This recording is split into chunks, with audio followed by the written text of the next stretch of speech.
Hello, everybody. Welcome to the Doug Flynn Show. I'm Doug Flynn, and we're glad you're with us, and we hope you've been watching our podcast over the last several weeks because we are really having a good time. We're bringing on outstanding guests. We're trying to bring up topics that are pertinent to everybody and whatever's going on in your life. Right now in this country, as you know, it's a little shaky. We've got a lot of people that are just divided on issues, and what we want to do is come on here and try to talk about them and try to do it with love. Now, I'm guilty of not doing that. I got a tendency to bow up a little bit. I don't know if that's that old baseball background or what, but every now and then I like to get a little fiery and get those juices going. Well, you know what? I'm not ashamed of that. I'm just ashamed the way sometimes that I do it.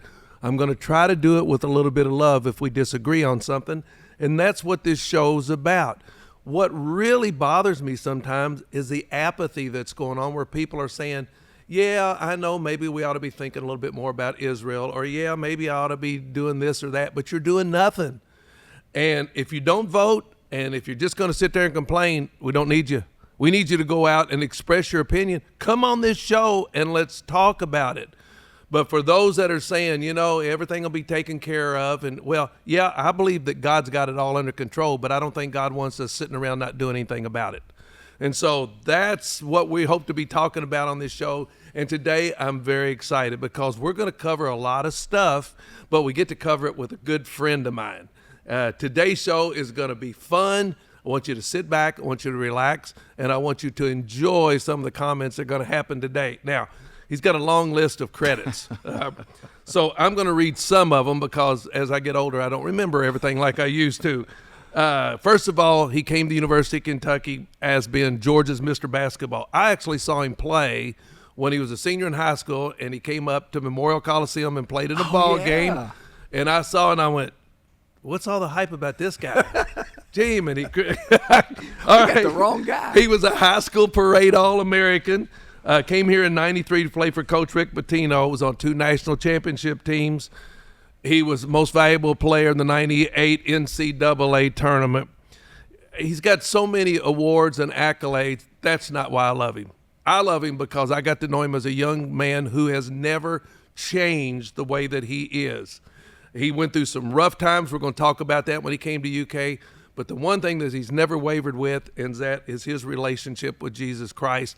Please welcome to our show today, my buddy, Mr. Reed Sheppard. Hey. Glad to have you, pal. Thank you, Doug. And you do a lot of these, right? Well, this is my first one. But I feel real comfortable because I'm with you. Well, and, good. You know, you brought up some great memories. I often forget about the time that my high school, McIntosh High School from Peachtree City, Georgia, we came up and we played against Henry Clay at Memorial Coliseum. I don't know that I've ever been any more nervous playing on UK's campus than in that game because I can remember my teammates. Our locker room, the UK basketball locker room, was kind of in one of the end zones. Yeah.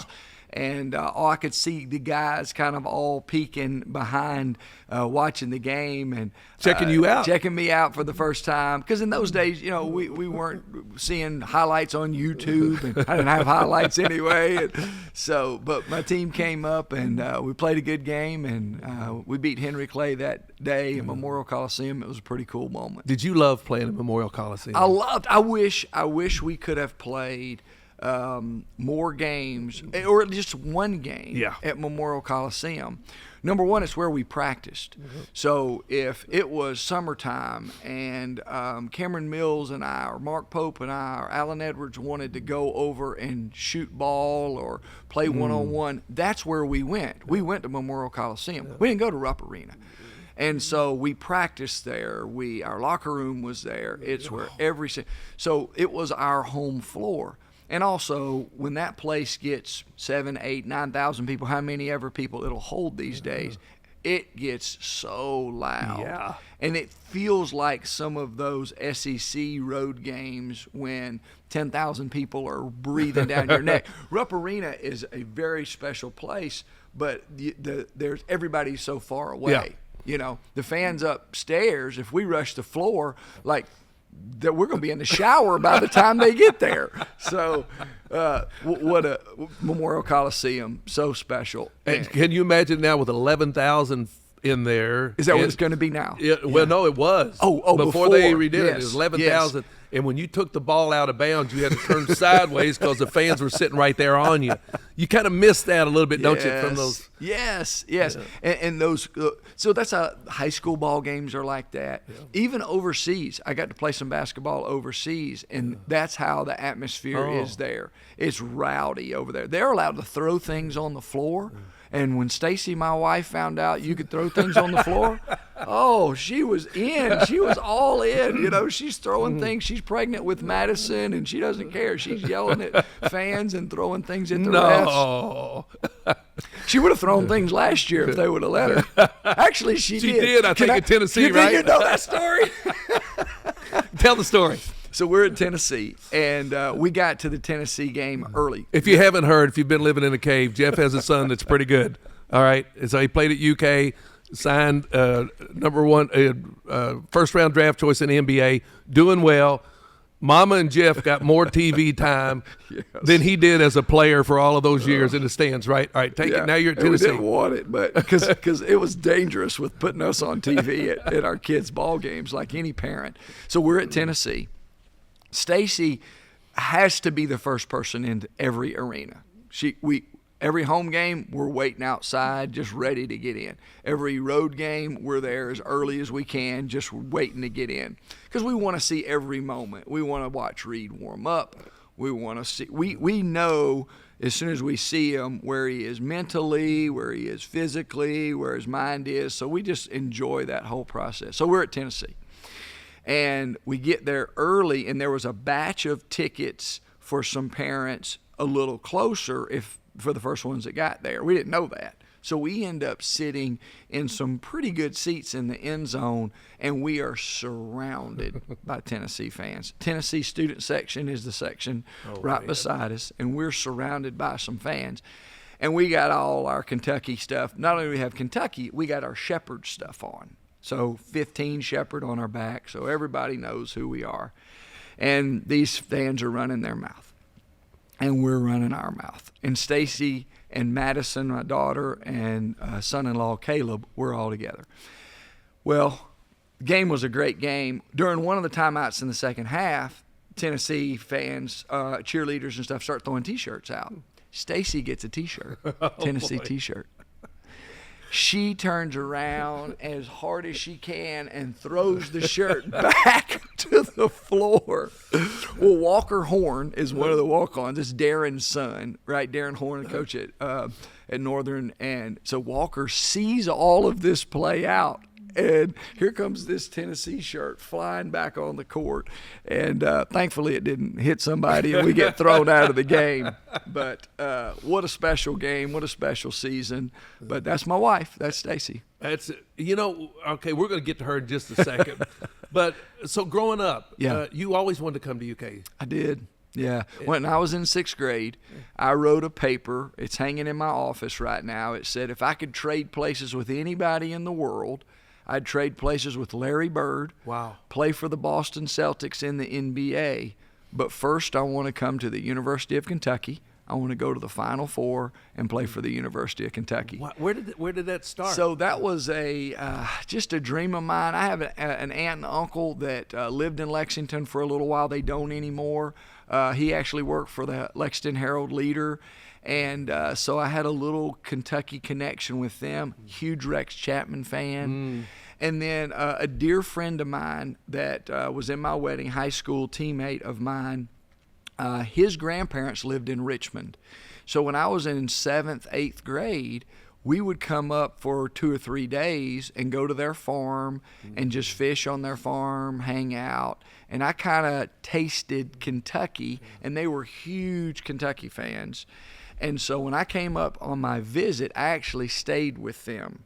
Robert and Jane Fritz, they have gone on to be with the Lord, but they were wonderful friends of mine, and just a safe haven. even when I was in school, I would go down. They would give me a home-cooked meal. We would go fishing every now and then out on their farms, go frog gigging. That's right. In your life. We went out to a couple of horse farms. Yes, we did. Yes, we did. Tried that out. Yeah. Well, I wondered where that love came from, because a lot of people, growing up there, maybe go to Georgia or some other school, but Kentucky's always on your list. It was one on my list. And, Rick Pitino had created an incredible atmosphere at that time. So from the basketball standpoint, there was this fun, exciting, fast-paced style of play. So, the basketball was revived at Kentucky at that time. Jamal Mashburn was there. It was coming out of the Sean Woods, John Pelfrey, Darren Feldhouse, Richie Farmer, the 92 team. All of that was going on as I was in high school. So I graduated in 93. Wow. And then just the year after the 92 team with Christian Leitner's shot and everything. Wow. Yes. So wow. it was all the pieces were there. Thank the Lord. Yeah, really. Well, obviously, we're all very glad that you did come here, though. So you get up here to UK, and I know you got expectations that you're thinking, all right, when I get there, this is what I'm hoping. Did everything go just exactly as planned when you got here? Not hardly. I'm just glad I made it through. My first practice, I kept bringing the basketball up in an area of the court where Coach Pitino didn't want me to bring it up. I would go straight to the sideline, put it in my right hand just to get it past the pressure. And he said, keep the ball in the middle of the court. And he kept yelling, and he said, I'm going to put you on a midnight train back to Georgia if you don't put the ball back in the middle of the court. So, but things were different there. I was not coming in trying to be one and done or go to the NBA. Those you didn't days, hear a lot of that. Not that much of that existed, and so I knew I had plenty of time. I knew I had my work cut out for me, and I was just gonna join the team and get to work and try to be ready to build something special as time went on. It's a good thing because I couldn't have done anything my freshman year. I wasn't bringing much value to the team at all at that point. It was a difficult transition. All right, tell me a little bit about growing up. So growing up, I know you love basketball. What your family life? Because I know when you got here, obviously you had ingrained in you some spiritual background. Yeah. And I've heard you talk about from the time you got here on, but I've really not heard you say much about that. Yeah. Because you were a lot more spiritually mature than maybe basketball mature. Is that fair to say? Well, I'm just a recipient of a family that loved me, a mom and dad that just surrounded me and taught me, disciplined me, took me to church every single Sunday, loved me. But my father was a police officer and game warden, and so there was a level of discipline, a level of respect, a level to honor this country, to honor first responders, the police force, everybody that was a person, everybody that was working, everybody has a role. And so there was a real respect. I learned how to work hard, not from their words, but from their life. My mom just woke up and taught school. She was an English teacher. She taught school every single day. My dad woke up and went to work every single day. And so I just saw their life, and they loved me and my sister. It was fun. We lived on the Georgia coast for 10 years of our life.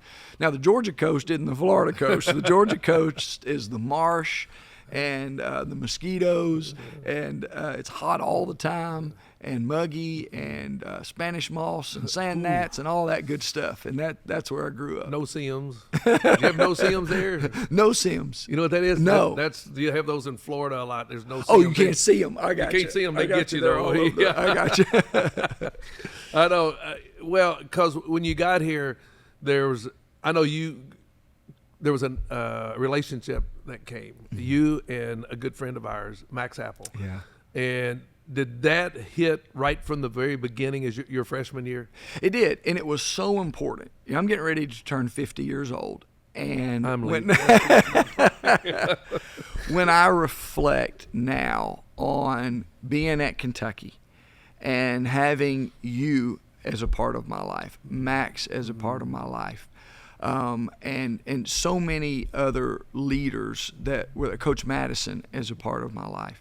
and so many adults that were willing to, influence us, encourage us, be there for us, teach us, but also just again, it wasn't anything that was incredibly profound, 'cause you definitely didn't say anything profound. It was your presence. And what a life lesson for me now to just simply try to be present. Can I be present in a young person's life? Can I be present in my daughter's life, in my son's life, in others? And yes, there are things that we can hopefully encourage with our words, but when I reflect on it, there was a consistency of you guys always being there that I'm grateful for. Thank you. We were just groupies. Yeah, that's what I learned later. Yeah, we were just groupies, just hanging out. We were trying to see what we could get from you. You gave tickets to the ball games. I think that's in everything that we do. It's so important to have mentors or people there who love you unconditionally, not looking for something. And Max has done that for all of us. Yes. I mean, Max is about as humble as you get. And but we all still, you're 50, I'm 73.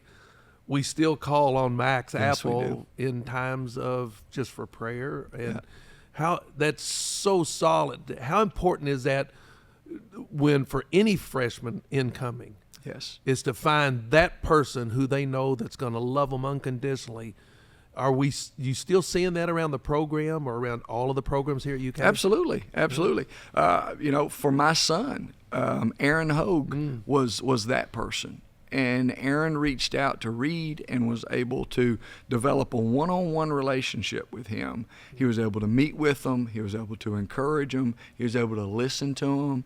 And, as a dad, seeing that mantle be passed to the next generation and know that, because as a dad, you have your role, but it's so important that there are other leaders that insert themselves and that everything doesn't come from dad, and so Stacey has a role, I have a role, but now all of a sudden we are so thankful for those that surrounded not only Reed, but I have those stories at Campbellsville University with the leadership that was there for my daughter, and so just so grateful for that. All right. So you come here, you want to go, you're thinking about playing in a national championship. You win in 96. Yeah. Pretty good. Yeah. 97, they go back. There's no Jeff Sheppard. Yeah. That's why we lost. That's what I think. What happened? I'm here today for you to tell the world what happened. No, not at all. Not at all. Coach Pitino came to me going into the 97 season and said, okay, here's the reality. Derek Anderson and Ron Mercer. Two pretty good players. Yes. Are in your position, and you're going to be fighting it out with those guys for playing time. But next year, Cameron Mills is the only person in your position. So if you can't beat him out, then you need to transfer. When he was on our show. I said that. No, he didn't present it that way. Coach Pitino didn't present it that way. But he did say, look, Derek and Ron will probably move on to the pros after this year. And then, the 98, you'll be a senior, and we can make a run there. Now, he didn't tell me that he was also going to leave for the pros, but that's what ended up happening after the 97 season. But the 97 team was so good. Of course, Derek gets hurt. Yep. If he doesn't get hurt, I think we win another national championship in 97. And then it gets real interesting for Coach Pitino, whether he's going to stay for an attempt at a third, or if he still leaves for the Boston Celtics is a question mark. But I cherish my days with Rick Pitino, but because of his departure, enter a man that's so special to me, and that's Tubby Smith. Yeah. And there's a guy you need to get on the podcast. Oh, I'd love to get him on. We're trying to get him to move to Kentucky, so we need to get this big. Is he still in Carolina? He is, but we're getting him here. He's really? He's coming to more and more events in Kentucky, and I think if we keep pushing his buttons, that we can get he and Donna to move here. He would be great with Coach Hall gone now. Yeah. He could be that senior advisor to the program, but also that ambassador. I'm sure Mark would love to have him. Mark would love to have him. Mark's met with them and talked to him, so everything's coming together. I think it's just a matter of timing. All right, tell me about how did you do your faith You win in 96. Everything's looking pretty good. 97, you're coming back with a pretty good ball club. Then all of a sudden you're asked to redshirt. Where were you with your faith at that time? Because now all of a sudden life is a little rough. Yeah. Rick's on you quite a bit. I sat behind a bench one night. He called you names that I never heard before, and I'm thinking he didn't mean it. I know that, but he didn't call anybody else those. But he seemed like he picked on you a little bit. And now your faith, maybe you're thinking, Lord, is this what I signed up for? Did it ever get to that point? Not really. I mean, I had a great at that time. Stacey and I are engaged, and I'm tapped into some Bible studies and some. I'm not saying that it was easy, but one of the challenges for me during that redshirt year, coming out of it, was a great life lesson that I learned. And it was, as I went into the 98 season, I had a real selfish mentality. And it was based around, I've sacrificed for the team. I'm now a senior. I'm now the leader of this team. It's my turn to be the guy. And I went into the season that way, and it was a horrible start for me personally. We were winning games just because we had a great coach and a lot better team than we thought we had. And we didn't know at that time. We didn't know that Nazir Muhammad was going to spend 15 years in the NBA, and Jamal McGlure was one of the best defensive big guys ever. And Scott Padgett and Hashimu Evans and Allen and Wayne Turner, on and on and on. We had no idea how special it would be at the end. But I had to realize real quickly that when you are on a team and you try to put yourself first, that it doesn't work. But the irony is when you do the opposite and you totally commit to the team, you totally commit to the mission, you totally commit to others, then what happens is individually you get different individual accomplishments. And so to get the individual accomplishments, you die to self, you submit to others, like you focus on here, the team. But it's just a principle that just works, whether it's in a family, whether it's in a business, whether it's in life, whether it's in sports. It is a principle. Well, it's the truth. So when it's the truth and you apply it, you get to live it out and say, oh, that's why I'm supposed to do that. It's in my best interest to not be a selfish player, to submit to authority, to buy into the team principles, and then I am raised up. I'm not trying to be, right, but I end up getting individual accolades, and that's my story. I end up being the most valuable player of the Final Four, and all because I need it. But had I kept that selfish mentality, I don't think it works. I think it just disrupts everything, and we're not able to win. The same in our Christian life. Absolutely. Right? I mean, it just so parallels when you put God first, to watch the way he can work in your life to make all of it so much better. Yeah. But you stayed there, though. That's not easy, because I know on a personal level, when I started getting some success and everything, it'll change you. If you're not careful, it can really change you. I've never known you to change one bit. And I know you've been well-grounded. You got people around you.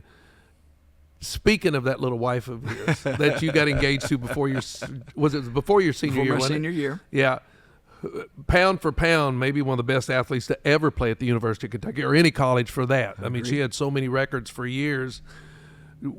How did, when she came in, I mean, I know she loved you, but boy, I can imagine with the competitiveness that she has, that you two together, and of course, obviously your offsprings have done pretty well, but when she came in, she was already pretty well grounded herself, wasn't she? Oh, very much so. Yes, absolutely. Growing up in London. And growing up in London, a family, once again, a huge family that just surrounded her, loved her, poured into her. She was raised in the same church that we're a huge part of now in London. It's one of the reasons we live there. We still live there. We love that community. We love our church. We love our family there. I travel a lot of different places, but when Stacey and I met, Stacey was one of the only people that just shot me straight as a Kentucky basketball player. Because when you're a Kentucky basketball player, as you know, most people are approaching you from some type of an angle. They have some type of an agenda, some type of motive. And she really just came to me, number one, as a friend. We were in study hall, and this is an embarrassing story, but she gave me a note that just said, hey, I understand what you're going through is my freshman year. I understand some of the struggles of the transition, and I understand you like to fish, and if you ever want to go fishing, I'll be glad to go with you. Well, I took that note and threw it in the garbage. Oh. And she saw me do that. And that's how I started my relationship with Wow. Stacey. Did she get in your face? No, she didn't get in my face. But she reminds me of that Today. often. But that's how she just wanted to be a friend. Yeah. But she was there for me. She's always been there for me. But she shoots you straight. And so she shoots our children straight. And that's what we just try to do. We just try to, success, I think, is poison. But I think that the ground is the antidote. I think that going to the ground and humility is our response to success.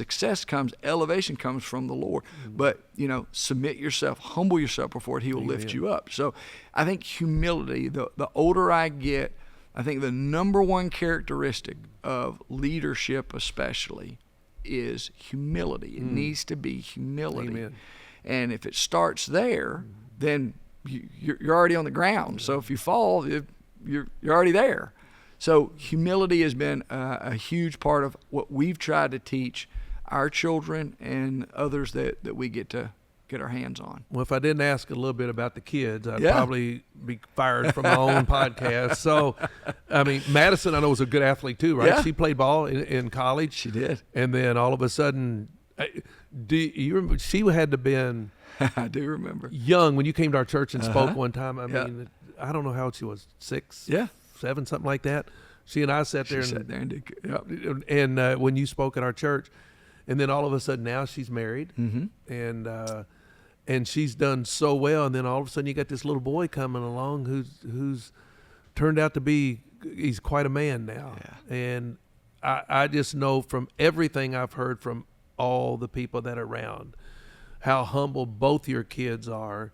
And the night at the FCA banquet, you kind of got a feel for that when you heard them answer some questions. But as a dad, this has got to be just unbelievable to have a son who is now going on in his first-round draft choice.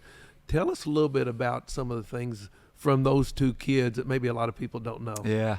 Well, number one, Madison and Reed are really, really close. They have a special relationship. They've always been really close. And Madison's always been big sister. She has always looked after her brother.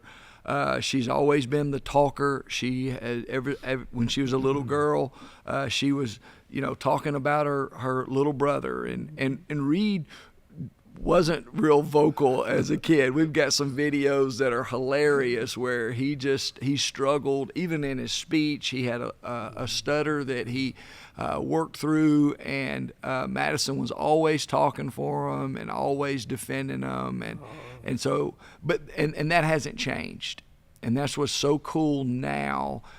Madison went to as many ball games as she could, and she was at the Tennessee game that we talked about, just defending and fighting, and Tennessee fans are yelling at her to sit down, and she's saying, "That's my little brother out there. I'm not sitting down." And then wonder where she gets that. Yeah, well, Stacey was right beside her, so Stacey had something to say. And then her 6'5", 230-pound husband, Caleb Wigginton, he stood up and he had something to say.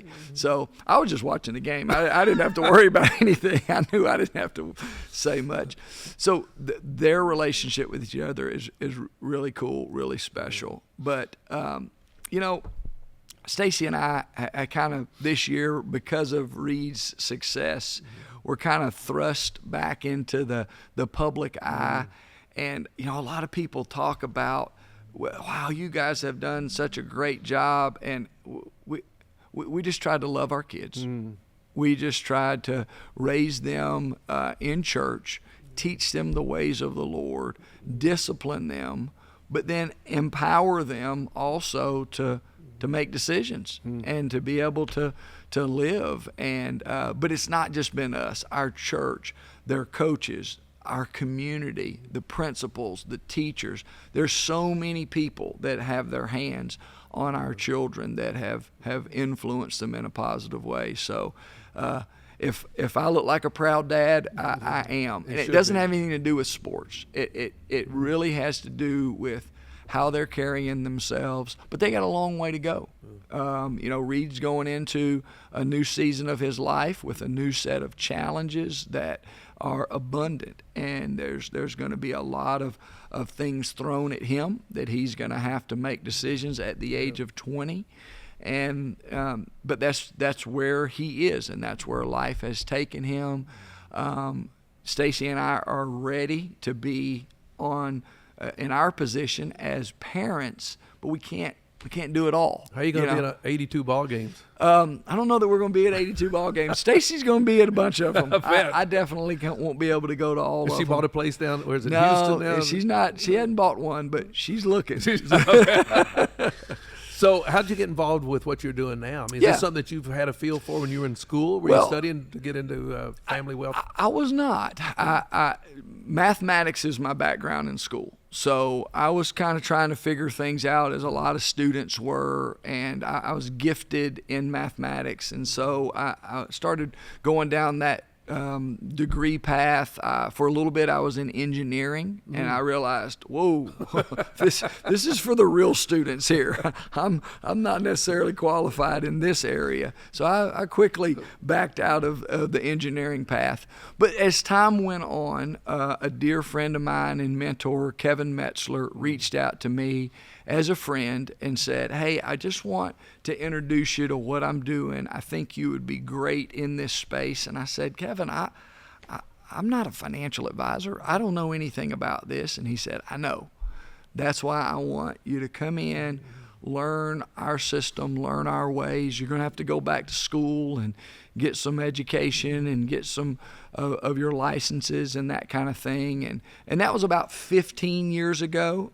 It took me you a tried while. Some other things I prior tried to that. all kinds of things. Yep. Yeah, I tried all kinds of things and ran different businesses and had my own and been You still involved have, in was it others. 15 each? I do not. The only thing I have right now is Family Wealth Group, focused solely on Family Wealth Group, and it's been such a blessing. So thankful for Kevin making that phone call and inviting me in. And my partner Donald Bentley and I now over the last 10 years have been working together at Family Wealth Group, and so thankful for that.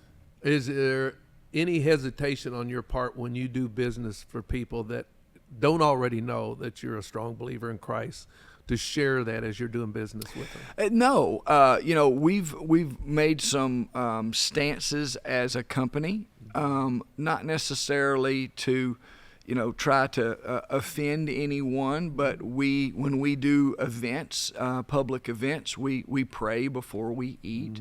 A lot of our stories, reference our faith. At the same time, we have really cool opportunities as people go through life and they face things with their family, and just personally, we have great opportunity to pray for them, to encourage them, and just to be there for them, to be someone that can listen and try to help and guide. And so, I didn't realize the impact that somebody in our space and as a financial advisor has. And a lot of people say, well, that ends up being just about all the investments and everything. And it really is the least amount that we talk about. It's very important, but ultimately it's listening. What are you going through? How do we figure out a solution to deal with a problem? And just being a person and a company that can be there for them to help them go through different seasons of their life. You've always been a good listener, though. Huh? You've Yeah, you used to always be a good listener. I hope Stacey's not watching this, and I hope you don't get her here, because she definitely will. Oh, we'll have disagree. to have her on one time. Yeah, you need to. I'm gonna have to get a good night's sleep, though. Yeah, I know, because she'll come after me. No, she won't. We loved her. Well, I can't tell you drove all the way from London, and that's, if people that are not watching, that's a long ride to get up here this morning to come up to be on the show. We wanted you on here because I love you as a friend. I love what you stand for. I love the success that Reed's having. There's so many people that are following him now that are they're just fans of the kid. They are. Can I say something on Absolutely. that? Stacey and I have been overwhelmed this year with the support for Reed. And it everywhere we went to away games, there were Kentucky fans there that would come up to us. Still today, how's Reed doing? Is he making the adjustment okay? And at first you hear that and you're like, oh, they're just interested. But like after just waves of people over and over and over, it has been amazing to be a recipient of the state's support of him. And we didn't know when he made his announcement to leave. We were like, oh gosh. they wanted him to stay, but ultimately they just are now rallying right behind him. Now they're Houston Rockets fans. Exactly. And they're buying Houston Rockets gear and pulling for them. So thank you to all of the fans that have just loved on him, prayed for him, supported him, and we ask that you continue to do it. You guys are pretty easy to pull for. Well, it's been fun. Pretty easy to pull for. One day we'll get you and Stacey on here. You know what we'll do? We'll get Stacey and Olga on here. That's the show. And then you and I won't have a lot to say, but they can. That's what, when I meet with Max and Keith, and we still get together and meet, and one thing we'll say, how you doing? I'm doing great. We need to get the wives in here and see how great we're really doing. Don't ask them. Hey, I'm so proud of you, though, because you just continued your faith journey as it goes into your business life, and it's never changed one bit. And I'm proud, and we're all proud of Reed. We're going to certainly be following him. And Madison, it's hard to believe now you're going to be 50. That's just amazing to me. I remember throwing ball with Reed out in your yard when he's about this big, and thinking, holy mackerel, this kid, I don't know if he's ever going to do anything. He can't even throw a ball straight. He can't even throw a ball straight. How about that? And now look at him. But just the job you've done with him, I'm sure proud of. Anything you want to do, a shout out to Max, because Max loves these. Max, I love you, buddy. Max, I asked Max when I was in college, I said, Max, I want you to call me and wake me up in the morning so that I can get up a little bit earlier, so that I can have plenty of time to pray, read my Bible, have my Bible study. I went back to sleep after he called me. But Max has always been there. And I love you, Max. Thank you for your consistency. Thank you for your heart.